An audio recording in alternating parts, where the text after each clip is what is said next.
We're going to be like cavemen, you know, fighting with rocks and stones while these guys whip our own weapons at us.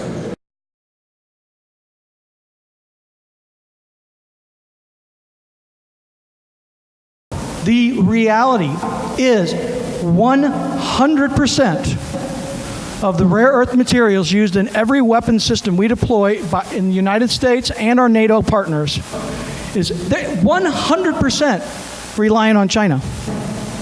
So that means every single defense contractor in the United States is violating federal law. So, didn't see any problems there. We're going to fix it, right? While I'm talking, behind me is just a small little sampling of U.S. weapon systems that are 100% reliant on China for. Okay? And if you look, the text shows multiple systems, multiple parts, multiple components for some of these. And, sadly enough, defense contractors understand politics, fear, and jobs. So, on this one here, there's probably parts going into any one of these larger systems in 20 or 30 states. What does that mean? You can blackmail 20 or 30 senators, right? What's amazing is we're not showing you any of the small systems. The systems our soldiers carry. You know, you're flying around in one of these things, you're pretty comfortable, right? What about the soldier with the Stinger missile and a GPS? That's also rare earth dependent. So these are just the bigger systems. So John and I showed all of this at the congressional briefing. And at the congressional briefing, when we walked out, we saw the expression on everybody's face. We felt pretty good, right? We're like, wow, they gotta do this, right? This is a national security issue, and if we don't fix this, we've got serious problems. Federal law is behind us. How could they possibly ignore the opportunity to fix this problem?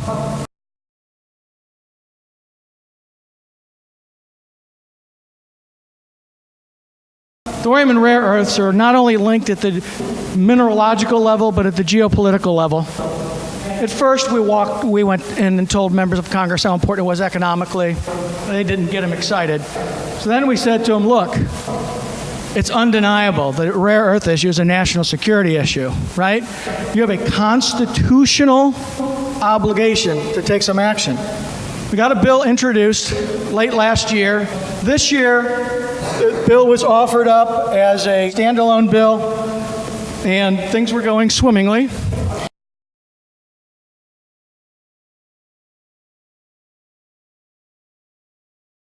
It's a multinational platform authorized, congressionally authorized, to develop thorium energy and to do it with sovereign states as partners.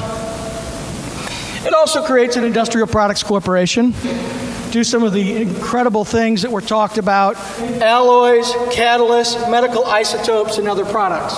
You basically create a corporation that can act like the underwriter laboratory. Of course, it solves the rare earth problem. It does that fairly simply. The United States throws away enough rare earths every single year to meet 50% of global demand. Shortly after that meeting, where we basically felt like we'd knocked it out of the park, we're contacted by the Senate office that was the lead sponsor, and we were told that the Department of Defense injected itself and contacted members of the Armed Services Committee and said they wanted this bill killed. The Defense Department killed this bill.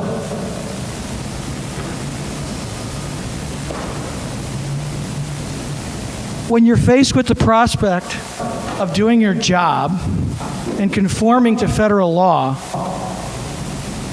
they killed the bill. Why don't we have a champion in Congress? Well, he needs funding to stand there on the floor of the Senate or the floor of the House. He needs somebody's money.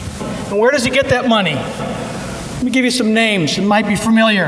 Exxon, BP, the Koch brothers, Brown and Root, the Saudis. The entire defense industry is in the business of controlling energy resources on a global scale. Okay? So the defense industry is actually part of the hydrocarbon industry. Where are all of our assets? Where do we send the Sixth Fleet every 2 months? The Middle East. Why? Because they have energy. Because we want to contain and control energy. They don't have a penny in this. And why would they put a penny in this? Because we'll take the Sixth Fleet, go into some country, and take somebody else's oil, and it's going to go to their bottom line. You're never supposed to know that the Department of Defense injected itself into the legislative process to hide 25 years of policy failure, right? The most expensive defense industry in the world.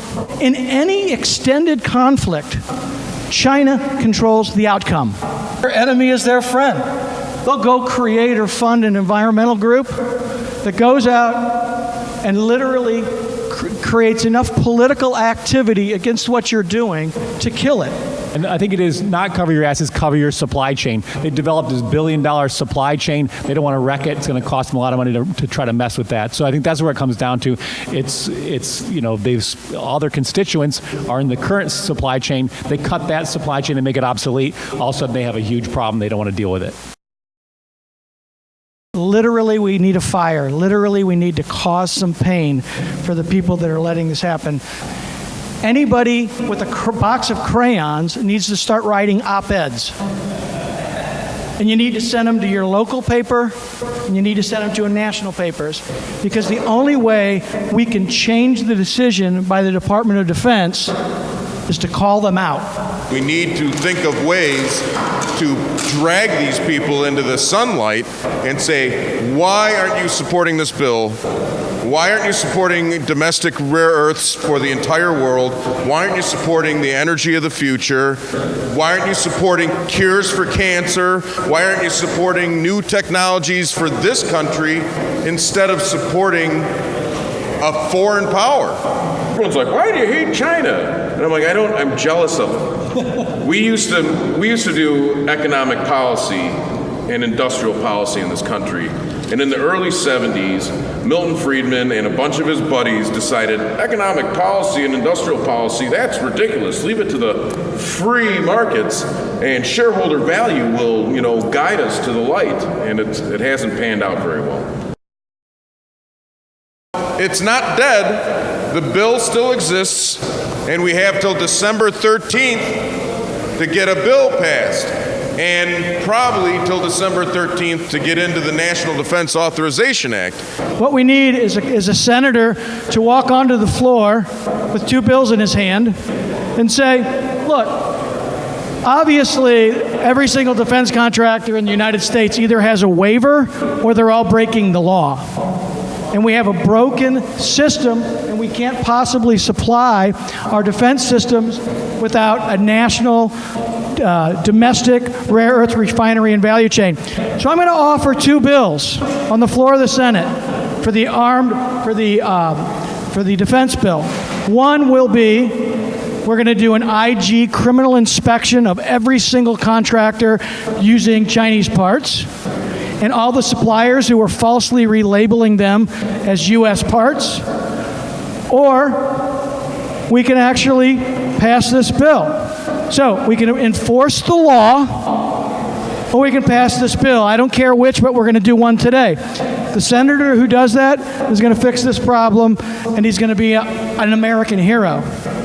We've got to find that guy. Hey, can we time out? Can you give us some more gyroscopes so we could build more cruise missiles to launch?